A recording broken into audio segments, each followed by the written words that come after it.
আমার মনে পড়ে একবার আমি মালদা দিয়ে,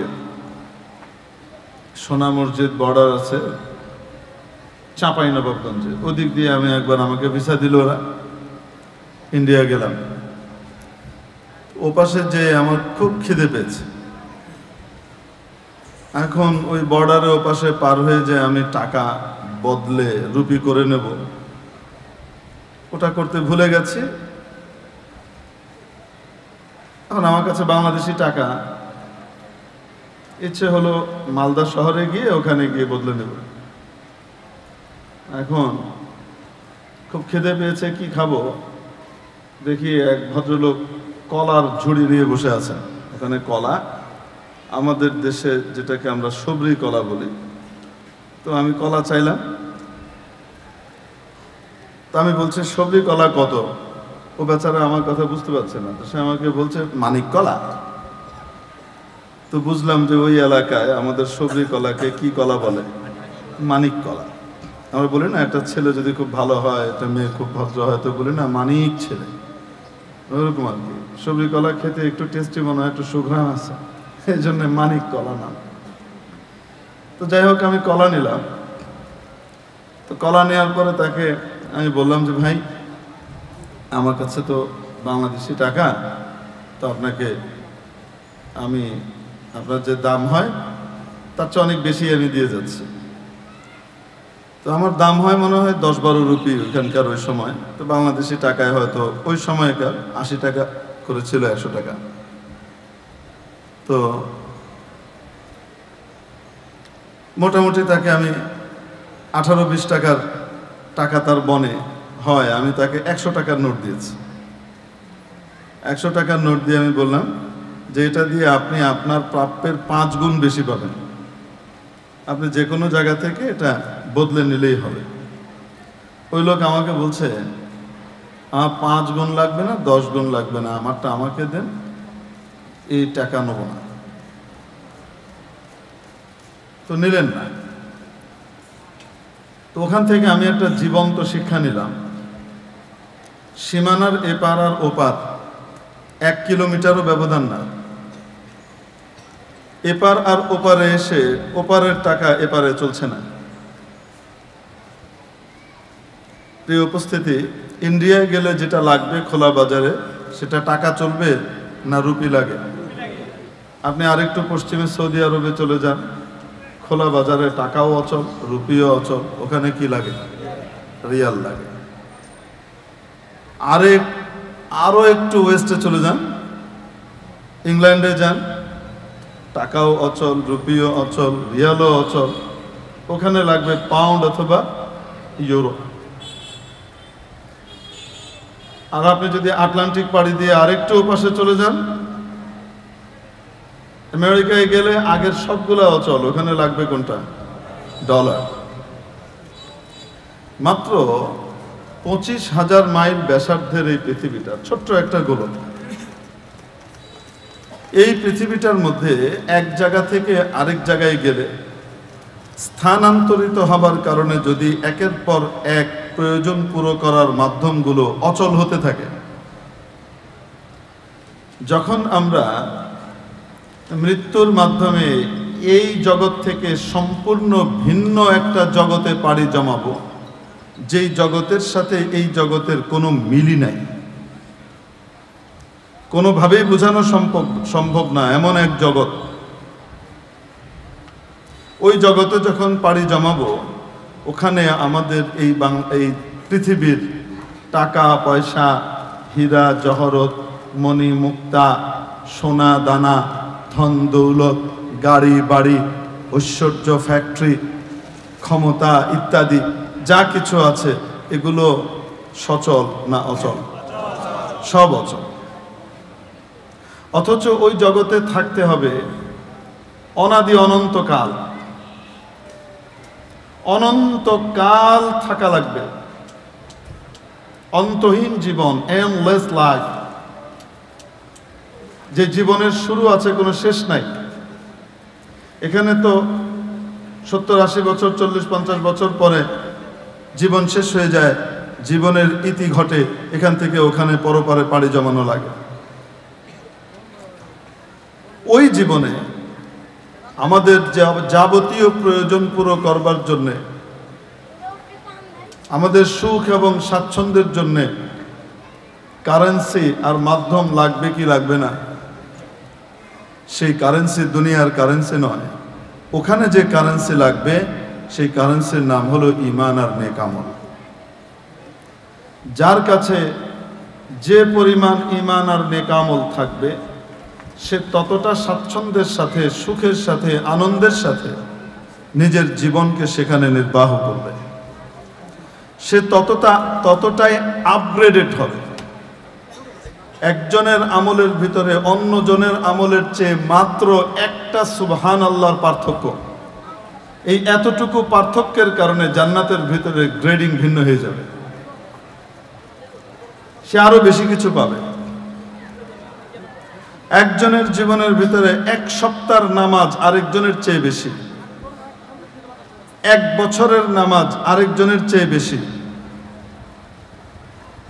এই এতটুকুর কারণে তার জান্নাতের গ্রেডিং এর ভিতরে অনেক বেশি পার্থক্য হয়ে যাবে। নবী পাক সাল্লাল্লাহু তাআলা আলাইহি ওয়াসাল্লামের জামানায় ভট ধরনের জিনিস বেশি পছন্দ করে। বিখ্যাত কথা সাহিত্যিক হুমায়ুন আহমেদ সাহেব বলেছেন, ওরা আধ পাগলা টাইপের, তো এক কাজ করো, সামনে যেমন 4টা পকেট দিছো পিছনেও 4টা লাগাও। হইল কয়টা?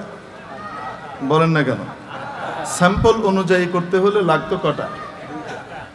কয়? 2টা। একটা। এখন লেগেছে কয়টা? খরচ কম হয়েছে না বেশি? সময় কম লেগেছে না বেশি? এখন বলেন দেখি, এই শার্টটা যখন এক্সপোর্ট হবে বায়ার অ্যাকসেপ্ট করবে তো? আমেরিকান বায়ার এটা অ্যাকসেপ্ট করবে? কি বলবে?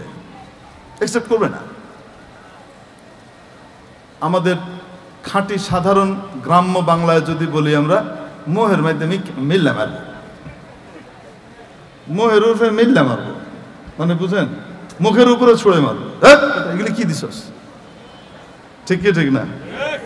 এখন এখানকার যিনি এই শার্ট এক্সপোর্ট করেছেন তিনি বলছেন, আপনি তো বড় বেইনসাফ মানুষ, আপনি চেয়েছেন একটা পকেট, আমি দিছি 8টা পকেট। আপনি চাইছেন 6টা বোতাম, আমি দিলাম 12টা বোতাম। আপনি আমাকে আমার প্রাপ্য আরো বাড়িয়ে দিবেন, উল্টো আমাকে আপনি টাকাই দিচ্ছেন না কোন। তো ওখানকার ক্রেতা বলবে, টাকা দেওয়া তো পরের কথা, আমি যে বিভিন্ন জায়গায় সাপ্লাই দিই এখন সময় মতো তাদেরকে দিতে পারবো না, আমার এই গুডউইল নষ্ট করবার জন্য তোমার ব্যাপারে মামলায়, আদালতে মামলা ঠোকা হবে। ঠিক কি ঠিক না?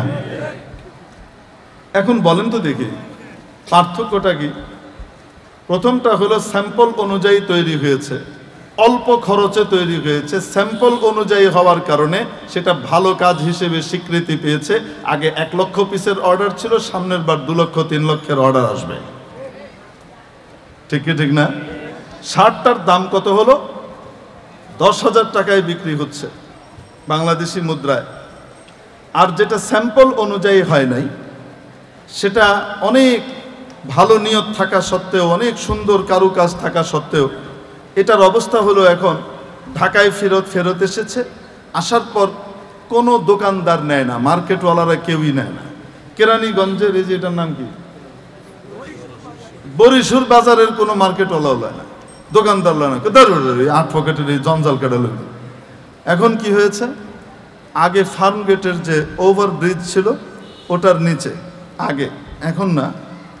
এবং এখন গ্রাম বাংলায় বিভিন্ন হাটের দিন দেখা যায় বড় চাদর বিছানো আছে এবং ওখানে কিছু কাপড় চোপড়, নতুন টাইপের কাপড় চোপড় রাখা আছে এবং 3-4 জন মিলে এরকম করে গান গেয়ে গেয়ে কি করছে, বিক্রি করছে। পয়সা লইবেন 10 টাকা, দেখে লইবেন 10 টাকা, একটা নেবেন 10 টাকা, 2টাতে পাই 20 টাকা, এরকম গান গেয়ে গেয়ে গেয়ে গেয়ে কি করে, হ্যাঁ, বিক্রি করে। দেখেছেন না দেখেন নাই?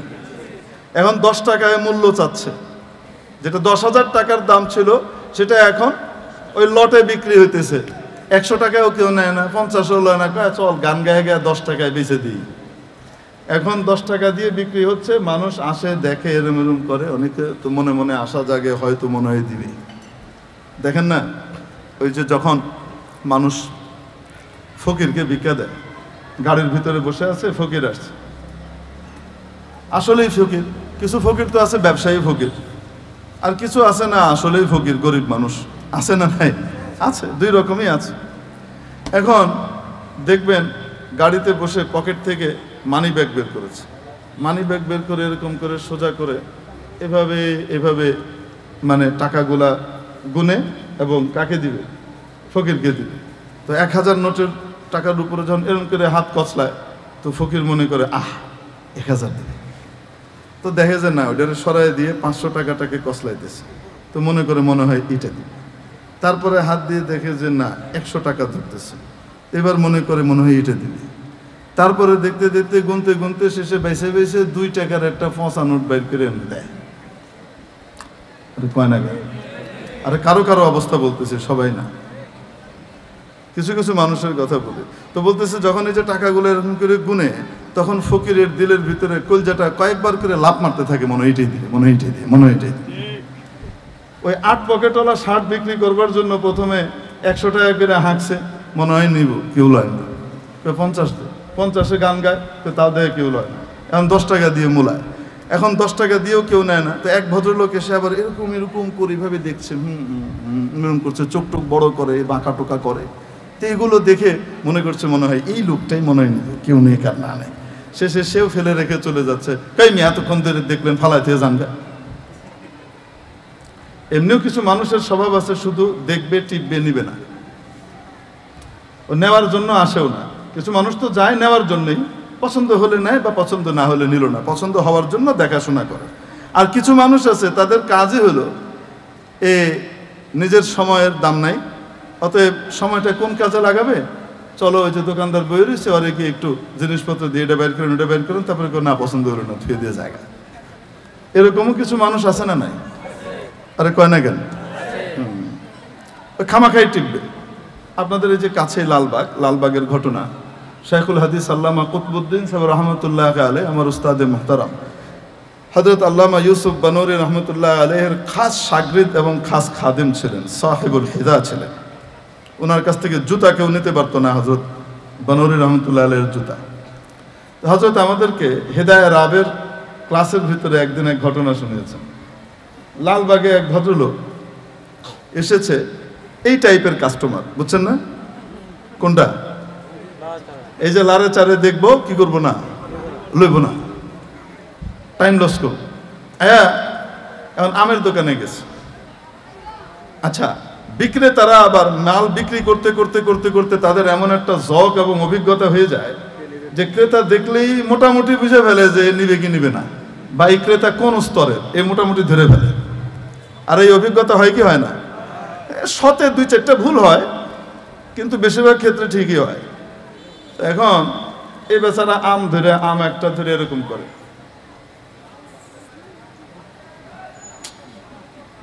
এটা থয় আরেকটা লয়, লয়ে টিপি করতেছে। তো বেচারার এমন বিরক্তি, কি করবে কিছু তো বলতে পারে না, কাস্টমারের সাথে রাগ করা যায় না আবার। তো এখন পাশের দোকানদারকে বলতেছে আমওয়ালারে, আবেলায় দেখছাস আমের ডাক্তার আছে। কি আইছে? ডাক্তার যেমন রুগীর টিপে দেখে না তার কোন জায়গায় ব্যথা আছে না আছে, এই বেটা আম টিপতেছে ভেবে, তো কি করে দেখছাস আমের কি আইছে?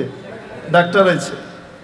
তো বলতেছিলাম ওই 8 পকেটওয়ালা শার্ট লো এরকম করে করতেছে, তো কেউ তো নেই নাই, এই বেটারা এরকম এরকম করে এমন ভাবে দেখছে মনে হচ্ছিল যেন নিবে, শেষে এটাও না নিয়ে গেছে গা, থুইয়া যায়। তো মেজাজ যে খারাপ হয়েছে, তো বলতেছে এই মেয়ে এক্সপোর্ট কোয়ালিটির জিনিস আপনি নিলেন না, এটা কোনো কথা কাম করলেন আপনি? এক্সপোর্ট কোয়ালিটির জিনিস কি করলেন না, নিলেন না? ওকে ধর মেয়ে এক্সপোর্ট কোয়ালিটির এই 8টা পকেট আর 12 বোতামের জঞ্জাল দিয়ে কেডা পিনবো এটা? আরে ভাই আপনি লইয়া যান, পকেট যে কয়টা আপনার দরকার রাখিয়া বাকিটি খুলে লাইন। তো ক্রেতা বলতেছে খুলে তো ফেলবো, কিন্তু ওই যে সূচের দাগ যে পড়ছে, ওই দাগ কেমনে সারাবো? মানুষে তো কেবল চুরি করে আনছি, বাতিল মাল লাগাইছি। তো যেটার দাম সসম্মানে 10,000 টাকা হতে পারত, শুধুমাত্র স্যাম্পলের সাথে মিলার কারণে কম খরচে, সেই জিনিসটা অধিক খরচ করবার পরেও শুধুমাত্র স্যাম্পলের সাথে না মিলার কারণে এটার দাম 10,000 থেকে 10 টাকায় নেমে এসেছে, তাও কেউ কিনে না। ঠিক কি ঠিক না? তো ভালো কাজ হলো ওই কাজ যেটা ক্রেতার চাহিদা মতো স্যাম্পল অনুযায়ী হয়, আর পচা কাজ হলো ওই কাজ যেটা ক্রেতার চাহিদা মতো স্যাম্পল অনুযায়ী হয় না, ওইটাই বাজে কাজ। আমি বুঝাতে পারি নাই মনে হয় আপনাদেরকে। আমার আপনার জীবনের সবকিছু, জান মাল যা কিছু আছে সবকিছুকে কিনে নিয়েছেন একজন, ক্রেতার নাম আল্লাহ। ইন্নাল্লাহা আশতারা মিনাল মুমিনিনা আনফুসাহুম ওয়া আমওয়ালাহুম বিআন্না লাহুমুল জান্নাহ।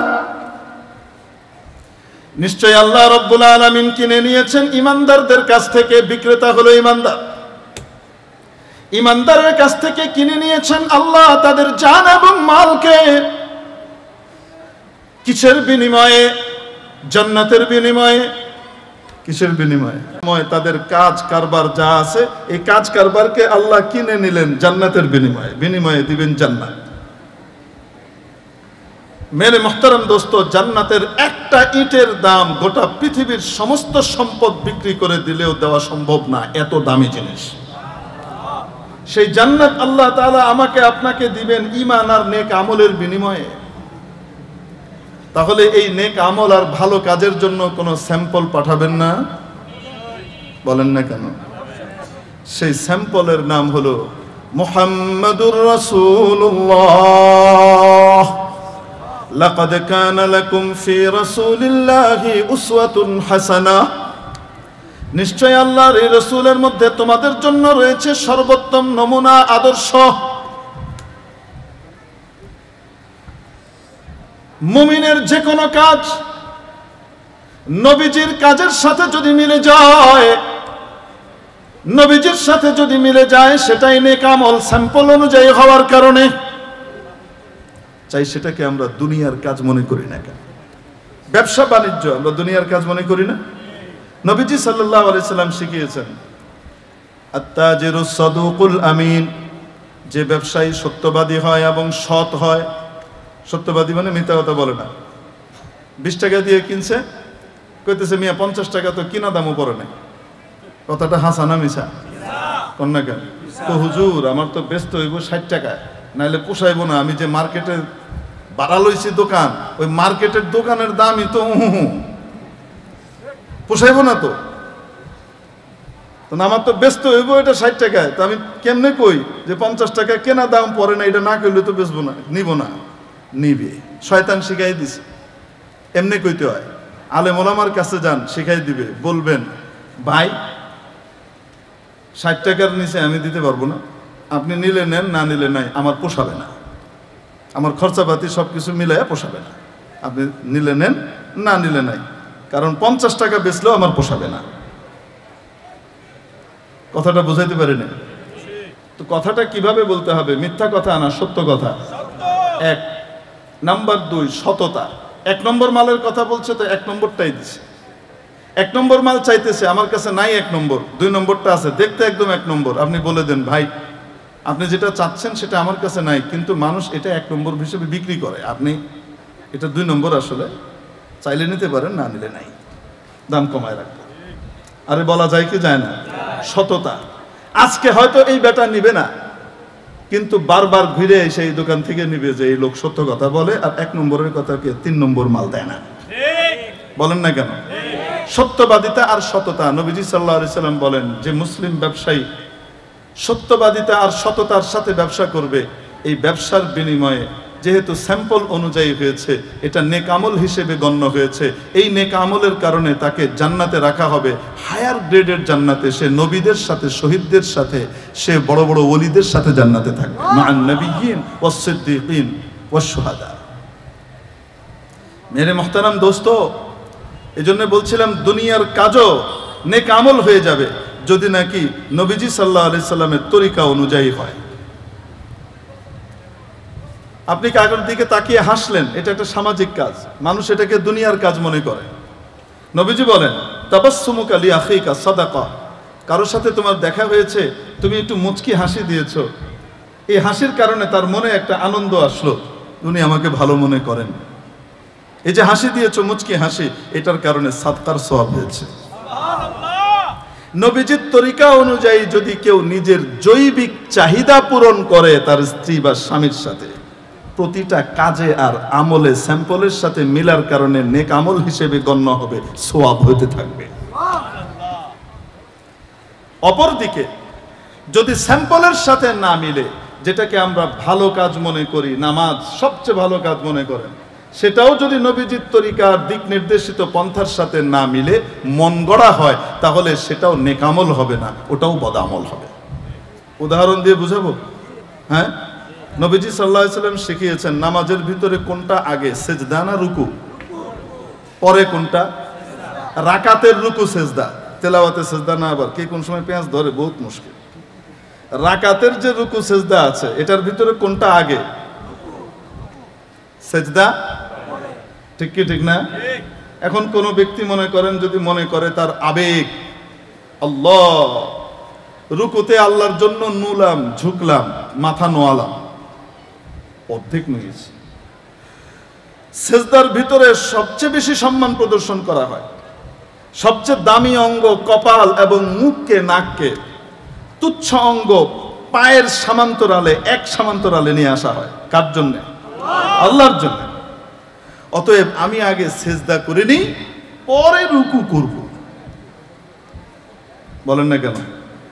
আল্লাহ তো কোরআন শরীফে রুকুও করতে বলেছেন, সেজদাও করতে বলেছেন, কোনটা আগে কোনটা পরে এটা বলে দেন নাই, এটা বলে দিয়েছেন নবীজি। নবীজির তরিকা হলো আগে রুকু পরে সেজদা। এখন কেউ যদি আগে সেজদা করে আর পরে রুকু করে, সে যত বড় কুতবুল আলম আর বিশাল বুজুর্গ আর পীর সাহেব হোক, বা কাবা শরীফের ইমাম সাহেব নামে আপনার কাছে খ্যাত হিসেবে আসছে, পড়বেন নামাজ? কেন? স্যাম্পল অনুযায়ী হয় না। তাই এই নামাজ নেক আমল হবে না, এই নামাজ বদামল হবে।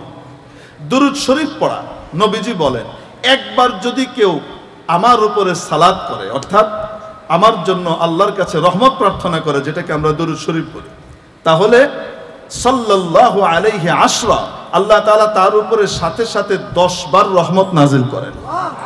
আসতে বলুন, কয়বার? 10 বার রহমত নাজিল করেন।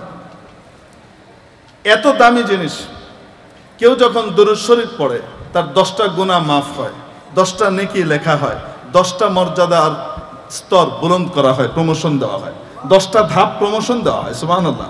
দরজা বুলন্দ করা হয় মানে কি? দরজা বুলন্দ মানে প্রমোশন, এক একটা ধাপ পার করা হয়। সুবহানাল্লাহ, কত সওয়াবের কাজ। যে ব্যক্তি আমার উপরে বেশি দরুদ পড়ে, তার সাথে আমার সাথে সম্পর্ক, আত্মিক সম্পর্ক বৃদ্ধি পায় নবীজি সাল্লাল্লাহু আলাইহি ওয়াসাল্লামের সাথে। কিন্তু সেটা যদি নবীজির দেখানো তরিকার বাইরে হয়, তখন সেটা কি হয় বলেন? নামাজের ভিতরে 4 রাকাত বা 3 রাকাত বিশিষ্ট ফরজ নামাজ, ওয়াজিব নামাজের মধ্যে প্রথম বৈঠক যেটা, সেখানে শুধু কি পড়তে হয়? তাশাহুদ, আত-তাহিয়াতু, ঠিক কি ঠিক না? কেউ যদি ওখানে ভুলে আল্লাহুম্মা সাল্লি আলা মুহাম্মাদ ওয়া আলা আলি মুহাম্মাদ এতটুকু পড়ে ফেলে, ভুলে যদি পড়ে, তাহলে নামাজ শুদ্ধ হয়ে যাবে যদি সৌ সেজদা দেয়, ঠিক কি না? আর যদি কেউ মনে করে আরে পরের রাকাতে গিয়ে দরুদ শরীফ পড়বো, বাঁচি না মরি, নবীর মহব্বত আগে বাস্তবায়ন করে লই, আগে দরুদ শরীফ মেরে লই, সে আত্তাহিয়াতুর পরে ইচ্ছা করে কি করলো? দরুদ শরীফ পড়লো, 10টা রহমত পাবে, 10টা গুনাহ মাফ হবে, 10টা প্রমোশন পাবে, না ডিমোশন হবে, না গুনাহ লেখা হবে? কেন? স্যাম্পলের সাথে মিলে নাই।